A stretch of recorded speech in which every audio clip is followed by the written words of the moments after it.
And if you wanted to go ahead and turn to your Bibles, Ecclesiastes chapter 1.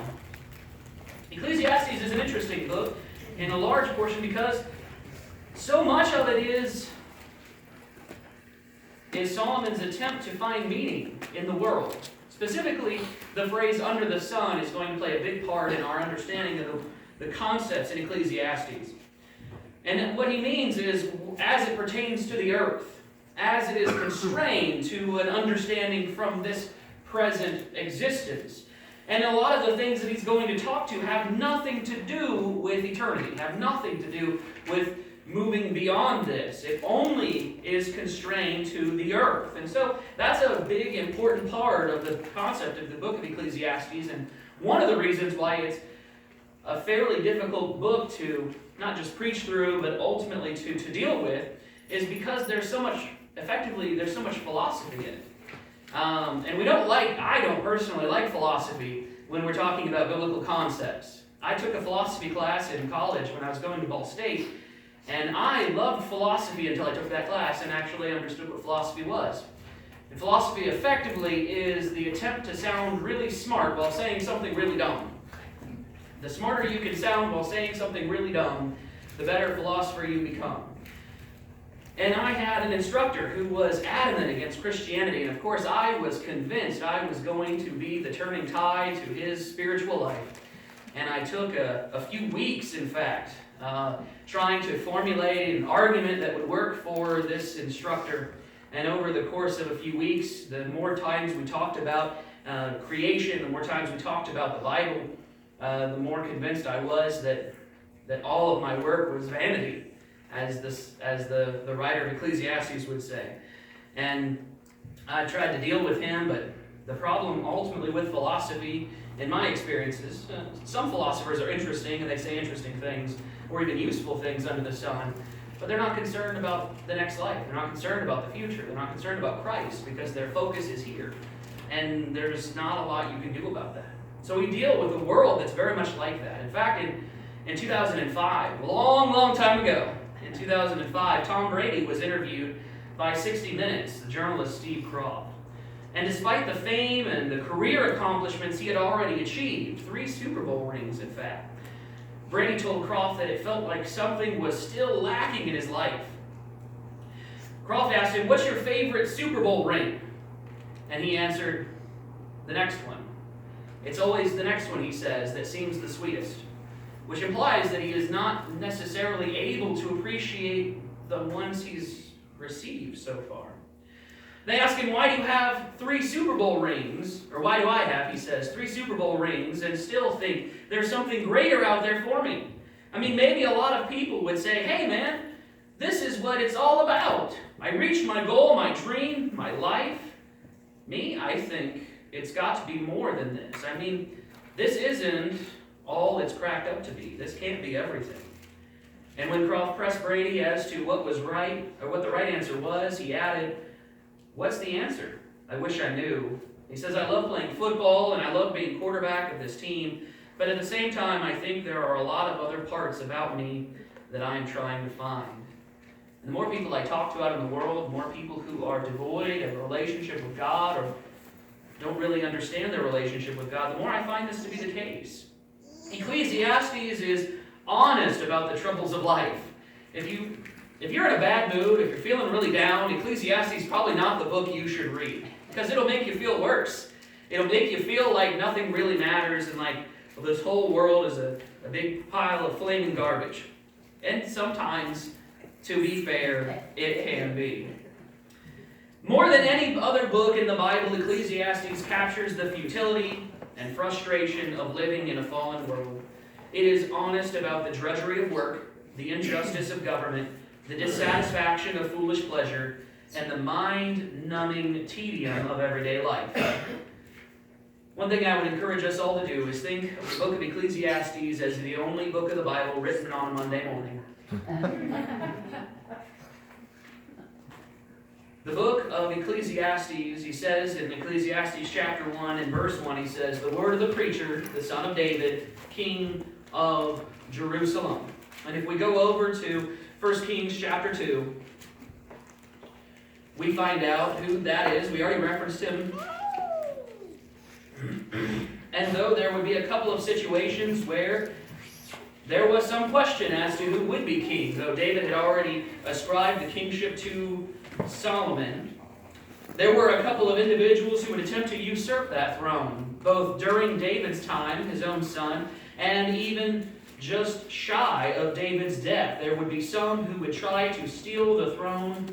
In 1 Kings chapter 2, notice in verse 12, if you go to verse 1, he says, "Now the days of David drew near, that he should die, and he charged Solomon his son, saying, I go the way of all the earth. Be strong, therefore, and prove yourself a man, and keep the charge of the Lord your God, to walk in all his ways, to keep his statutes and his commandments, his judgments and his testimonies, as it is written in the law of Moses, that you may prosper in all that you do, and wherever you turn." And then go to verse 12. "Then Solomon sat on the throne of his father David, and his kingdom was firmly established." And though there would be some usurpers, they would never make much end of it. If we turn over just a couple of chapters to 1 Kings chapter 3, why would Solomon write a book like this? Solomon was an individual who not only had a wisdom in the ability to choose things, and we'll see that here in 1 Kings chapter 3, but he had a curiosity. And that curiosity drove him, it seems. In 1 Kings chapter 3, notice in verse 5, "At Gibeon the Lord appeared to Solomon in a dream by night, and God said, Ask, what shall I give you?" Now notice that's an open-ended question. He could have asked for anything. He could have asked for anything that his heart desired. If asked that same question, what would you respond? Now, there's a big difference between what we'd like to say to that answer or that question and the answer that we will likely give. But until we're really put in the situation, we may never know what we would truly decide. In verse 9, he says, "Therefore give to your servant an understanding heart." He talks about the greatness of the people of God and how important they are, not only to him, Solomon, but also to God, because they are his people. And they are an incredible people, and because you have chosen them, he says, "Give to your servant an understanding heart to judge your people, that I may discern between good and evil. For who is able to judge this great people of yours?" And if we were to remove wisdom from Solomon, the wisdom that was given by God to Solomon, that we'll see in just a moment, I would say he was an incredibly wise individual to ask for such a thing. He has to be wise to ask for such an incredible thing that would help not only to sustain the people, he's also a selfless man. He's also an individual who is concerned, again, the idea of meekness that we talked about this morning. "Blessed are the meek, for they shall inherit the earth." As Jesus says there in Matthew chapter 5, as we're talking about the Beatitudes. This Solomon, he is a meek man of all the things he could have asked for. And he asks for wisdom so that he can judge and discern for the people of God. Notice verse 10, "The speech pleased the Lord, that Solomon had asked this thing. Then God said to him, Because you have asked this thing, and have not asked for long life for yourself, nor have you asked riches for yourself, nor have you asked the life of your enemies, but have asked for yourself understanding to discern justice. Behold, I have done according to your words. See, I have given you a wise and understanding heart, so that there has not been anyone like you before you, nor shall any like you arise after. So much so that there would be kings and queens of different lands, of empires, who would come to Solomon for wisdom, for understanding, in order to decide certain things. And they would come to find out if this man was really wise, and they would go away convinced that he was the real deal. "And I have also given you what you have not asked, both riches and honor, so that there shall not be anyone like you among the kings all your days," he says. The source of Solomon's great wisdom was originally Solomon, because he made the right choice. God gave him incredible wisdom, and you could argue that the wisdom that Solomon had even before God gave him this incredible wisdom was from the Lord. But Solomon demonstrated incredible wisdom, an incredible sympathy for his people, an incredible meekness in his willingness to decide what was best for the people rather than what was best for himself. And so he chose, and he chose rightly. He chose accurately. that which was available to him. And so the message of Ecclesiastes is a very odd message in the end. It is not necessarily what I would expect from a Bible book. I think about all the books of the Bible, and I think about how many of them are devoted to encouragement. How many of them are involved in confirming the people of sin and helping them make the transition into righteousness. Of how many books were dealt to the people to help them through difficulties and struggle. And the book of Ecclesiastes, while it ends incredibly well, and we will talk about that pretty much every week, the journey is incredibly difficult through the book of Ecclesiastes. As we watch Solomon go through these things and try to find meaning in life, we notice there in verse 2, if you're back in Ecclesiastes chapter 1, the word of the preacher, the son of David, king of Jerusalem, verse 2, vanity of vanities, says the preacher, vanity of vanities, all is vanity. How many times can you say vanity in a verse? He's 5 right there. And he would attempt to break that record in the future, but for now the record is 5. 5 times he uses the word vanity, which means uselessness or pointlessness. And he looks around the world and the idea that he has come to, the conclusion he has come to about all things, and remember we have to restrict this to under the sun, all things are pointless. That there is no usefulness in this world. He goes to verse 3, what profit has a man from all his labor in which he toils under the sun? If we go down to verse 12, notice in verse 12 he says, I, the preacher, was king over Israel in Jerusalem. And I set my heart to seek and search out by wisdom concerning all that is done under heaven. There it is. This burdensome task God has given to the sons of man, by which they may be exercised. God gave us a curious mind, the desire to find out things, both to grope for Him and to find answers to this life. And the culmination of all those questions that we ask would lead us, hopefully, to an understanding of God and to a relationship with Him. But as you have found in this life, that is not always the case. Both in our own lives, oftentimes we find answers elsewhere, or at least attempt to. Find answers to the meaning of life and the purpose of our existence. And if you ask this world and the philosophers that exist, both small and great, both closeted philosophers and people who write incredible books about philosophies, they would come up with 1,000 different reasons and 1,000 different ways to find meaning in life. And the writer of Ecclesiastes, Solomon here, he would say, it's all pointless. It's all meaningless when it pertains to that which is under the sun. In verse 14 he says, I have seen all the works that are done under the sun, and indeed all is vanity and grasping for the wind. Tried to catch the fog once. Missed. You ever tried to catch air? You ever seen people selling bottles of air from various places? Try to catch the fog in your hands. It escapes just as easy. And he says that meaning is the same way, is that the things of this world are the same. They are all that is under the sun, indeed is vanity and grasping for the wind. If we turn over to chapter 12. Chapter 12 and verse 8 he says, vanity of vanities, says the preacher, all is vanity. So that didn't break our record. Our record is 5 times in a verse. He only used it 3 times there. But he concludes this section, that is pretty much the entirety of the book of Ecclesiastes, all the way through chapter 12 and verse 8, with this life under the sun, all that is in it, all the works that you could accomplish, all the things that you could have, and all the possessions you could receive, and all the pleasures that you could experience, are ultimately pointless. Now he's going to move on from there to talk about what gives life meaning, what makes this life worth living. But if you were to stop, and perhaps if Solomon were to end his lesson here in verse 8, this would be an incredibly depressing book. And in fact, it can be at times, talking about all the things and understanding the experiences that Solomon had and perhaps relating them to your own experiences in this world. And then he goes to verse 9.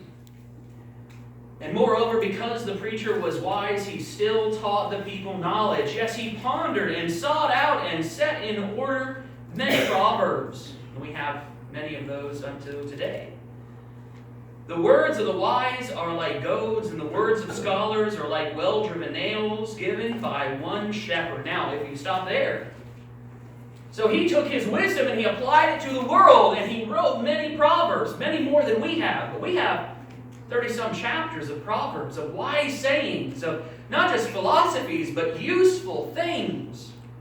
And if that were the end of all that Solomon wrote, then it would have been pointless. It would have had no effect. But he keeps going. And further, my son, be admonished by these, of making many books there is no end, and much study is wearisome to the flesh. Let us hear the conclusion of the whole matter, verse 13. Here it comes. Fear God and keep his commandments, for this is man's all, or this is the whole duty of man. For God will bring every work into judgment, including every secret thing, whether good or evil. Remember, the book of Ecclesiastes pertains to all things under the sun. And when he had come to the conclusion of all the attempts that he makes, and we'll go through some of them, all of the things that he tried to give his life meaning, and he came to the conclusion that nothing can give his life meaning under the sun. There is only one thing that gives your life meaning, that makes your life worth living, that gives you any kind of sense of accomplishment, of any kind of concept of purpose. And that is a relationship with God, the Father, the Creator of heaven and earth. There is a caution to be had here. Remember that this pertains to things under the sun. Of all the books of the Bible, Ecclesiastes is not one to be cherry-picked for proof texts of a point. You're trying to make a point. You're trying to find something that proves this concept that you have.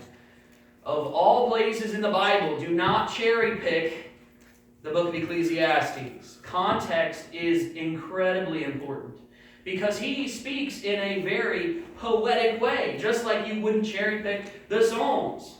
Because the Psalms are poetry. They are written from a perspective of a human being talking about their experiences, of the things that are going on.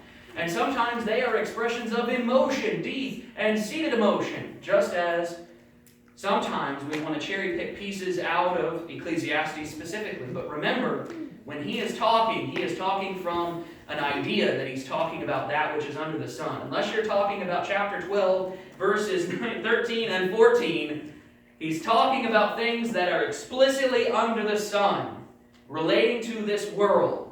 And so we can't draw spiritual concepts from the earlier chapters in the way that we would normally. And so it is very dangerous for us to draw out of those places things that are talking about spirituality. But we like to. Especially when something that he says happens to coincide with something that we would like to believe or something that we'd like to prove. So be cautious about that. And be cautious when others do it. Just as you should be in anywhere in the Psalms, anywhere in Ecclesiastes, anywhere in Proverbs. But ultimately, be cautious when anyone tries to cherry pick the Bible. That is to say, pull a verse out of context. Pull a phrase out of the Scriptures and trying to make it say something. Always go back before you believe anything and check to see if what they are saying is accurate according to what is being talked about. This chapter, we're talking about chapter 1 in particular at this point. This chapter is, yes, pertaining to things that are under the sun, but ultimately earthly pursuits. The monotony of life under the sun. And that word doesn't even carry enough weight. I mean, the word monotony is an awful word, but it doesn't carry enough weight to talk about what he's getting at, and we'll get into it. In verse 3, he says, "What profit has a man from all his labors, in which he toils under the sun?" And he would say, well, the profit he makes is his wage. That's not what he's talking about. One generation passes away, and another generation comes in, but the earth abides forever. What happens to your stuff when you die? It goes to somebody else. So all the work and the labor that you put into acquiring all of that becomes someone else's. And while you might like that next person in line that you were giving your stuff to, it's not going to be yours. The sun also rises, and the sun goes down and hastens to the place where it arose. Now remember, he's talking about all things under the sun. He's personifying the sun as an individual. The sun is a mass, right? A mass of gases that doesn't travel across our sky, technically. Actually, what's happening is the earth is rotating, it's turning. And as it does, the appearance of the sun comes up and goes down, but really we're the ones moving. And yet, he personifies the sun as one who is active, as someone who moves across the sky. But what happens at the end of the sun's day? At the end of the day, he goes down, and what happens the very next day? About 8 to 12 hours later. Comes right back up the other side and goes right back across the sky. Talk about pointlessness. Talk about futility. Monotony. Does anything change? Not really. Nothing under the sun, he says, is different. The wind goes toward the south and turns around into the north. The wind swirls about continually and comes again on its circuit. The wind just keeps moving. Does it ever really accomplish anything? Is there a mind to the wind that gets something done? Does it accomplish anything in truth? All it does is move from one place to another and then back again. All the rivers run into the sea, yet the sea is not full to the place from which the rivers come. There they return again. Now they were smart enough to understand the water cycle. God is providing a concept here that they basically understood. I mean, if it kept raining continually like it did in Noah's day, they would have been overwhelmed by water, and yet this flood wasn't a regular occurrence. So where did the water go? And elsewhere the Bible would talk about that it goes back up into the sky and describes the water cycle in a more particular way. Here he's talking about the water that rains down, it feeds the earth, it takes care of things, but all it does is turn around, go back up, and come back down again. Talk about monotony. All things are full of labor, man cannot express it. The eye is not satisfied with seeing, nor the ear filled with hearing. That which has been is what will be. That which is done is what will be done, and there is nothing new under the sun. I didn't have to listen to the radio that long to know that. There's nothing new under the sun. The movies they come out with, remakes, they're constantly reusing everything they've ever used before because there are no real new ideas. Not in truth. Everything is a subsidiary of something else. Is there anything of which it may be said, see, this is new? Remember the people in Athens and what they were trying to find. They were constantly on Mars Hill. They were constantly on this location talking about things, hoping to find some new thing. But when it was offered to them, they didn't want it in the same sense as they wanted other things. It has already been in ancient times before us. There is no remembrance of former things, nor will there be any remembrance of the things that are to come by those who will come after. There will come a time where history will be forgotten. As important as 9/11 has been in the past, and we've attempted, the United States has attempted to remind us regularly of the events of 9/11. And I'm not saying that's a bad thing. But there will come a day where no one will remember what that means. It will be September 11th of whatever year that is, and no one will think twice about it. Just as the events, even in World War II, of the Holocaust and the things that have gone on are passing from people's minds. Just as the events of previous historical events and things that were really important to the people of their day. How far back can you go historically thinking about and remembering events that took place? Unless you spend lots of time remembering and studying. And yet to the people of their day, these were events that were incredibly important, of the utmost importance. And yet they have passed from memory and they've become nothing in the history of the world. This chapter is about earthly pursuits, the monotony of life under the sun. There is no end to the laundry, the dishes, the sweeping. You'll do it, and you will do it again and again until your time on earth is done. Because you will keep using dishes, and you'll keep wearing your clothes, and you'll keep, really most of the time when you're cleaning, you're picking up dead skin cells, and you'll keep shedding them, and you'll keep dragging in dirt from the outside. Sometimes all it feels like you're doing is pushing dirt from one place to another. And I remember a congregation who, in an attempt to facilitate or separate people from people who wanted to work and people who didn't, people who were willing to do something for that which they received and those who just wanted a free handout, there was a congregation who bought a big pile of gravel, and they put it out behind the congregation. And when someone would come from the world for help with whatever it was, for money specifically, they would hand them a shovel. And they would tell them that they would pay them by the hour, right, to move this stone. We need it from this place to the other place. And if the person was working 15 minutes after they had asked them to work, they'd go out and they would give them help, assistance. They would make them work the whole hour or work up and all the time that they had to in order to earn what they needed. They were just checking whether they would work at all or attempt at all. You know what happened when that big pile was empty? They moved it back. That's the way the world works. All we do is shuffle things from place to place, move things back and forth. Probably we feel quite like Sisyphus. For his great arrogance, he was punished by the Greek gods. Not in reality, this is a story. But this man supposedly was punished by the Greek gods to roll a boulder up a hill every day until he reached the top.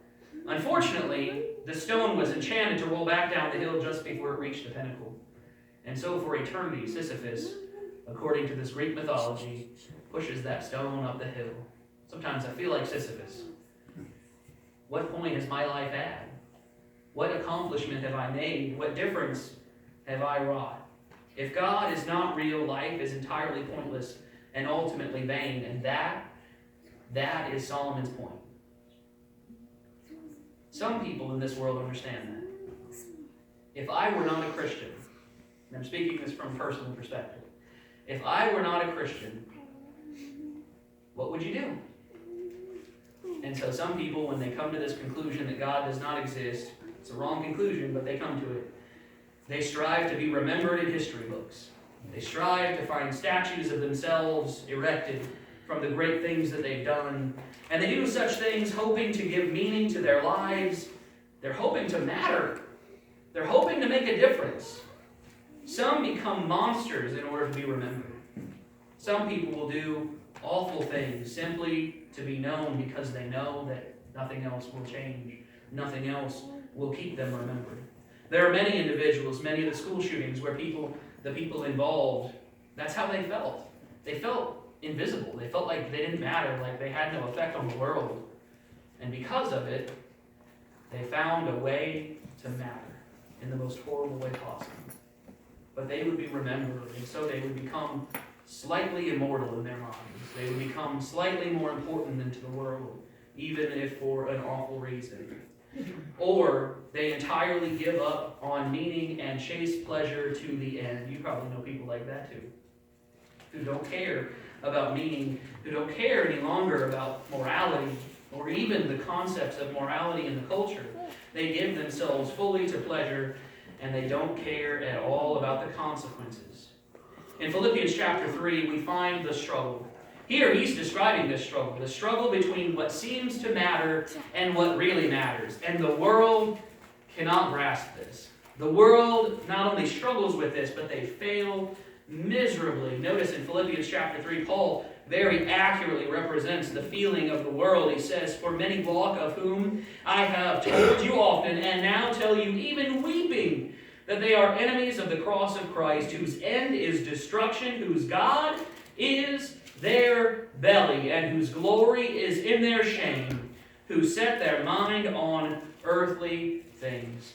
I had friends in school who kept a tally of their purveyance sexually, of the individuals they were involved in. And it was to them, it was a sign of respect or a sign of accomplishment, which is nonsense, which is ridiculous. All to be remembered, all to fulfill some base and disgusting, deteriorated sense of self-worth. But what really matters is the very thing that the writer of Ecclesiastes commented there in verse 13 and 14 of chapter 12. The whole of man is to serve God and keep His commandments. The whole of man, all the duty that is prescribed to man, all the things that he can accomplish, and all the great things that he can do. Matthew chapter 6, Jesus talks about this core, essential, fundamental nature of humanity. He says in there in verse 19, "Do not lay up for yourselves treasures on earth, where moth and rust destroy, and where thieves break in and steal. But lay up for yourselves treasures in heaven, where neither moth nor rust destroys, and where thieves do not break in and steal. For where your treasure is, there your heart will be also." You go to verse 33, "But seek first the kingdom of God and His righteousness, and all these things shall be added to you. Therefore do not worry about tomorrow, for tomorrow will worry about its own things. Sufficient for the day is its own trouble." Now, Jesus wasn't an optimist in the sense. He was a realist. He understood how this world worked. He understood how life was for the people of His day. And He wasn't telling them to be happy because they were going to be persecuted, but because of what that persecution or what those troubles and what those difficulties would accomplish in them. It's the very thing that Paul argues. Numerous places, Peter and James all argue the same point. James chapter 1, verses 2 and 3. Excuse me. That you shouldn't be concerned when you fall into various trials, knowing that the testing of your faith produces patience. It's an opportunity for you to grow. And no, it's not pleasurable in the moment, but distressing. But it can be so much more if we allow it to be, because there is a hope of something more. Now, Christ, if God were not real, this world would be the same. This world would be awful. Technically, if God wasn't real, this world wouldn't exist. But let's pretend for just a moment that God doesn't exist, that He's not real, and this world somehow came about into its existence out of nothing. Let's not get started on that. Let's just assume that they're right, for argument's sake. Then what does this world matter? What does this life offer? What is the point of any of these things? And the writer of Ecclesiastes, for 12 and a half chapters, argues there is no point. There is nothing to be accomplished.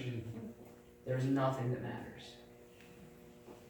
Now, when we finish the very end of the book of Ecclesiastes, we come to the point. Fear God and keep His commandments, for this is the whole duty of man. The very thing that his father tried to encourage him to do from the very get-go. You remember there in 1 Kings chapter 3? David goes to his son and he says, you need to follow God's commands. You need to fulfill them as they are written out for you, for your instruction and for your wisdom.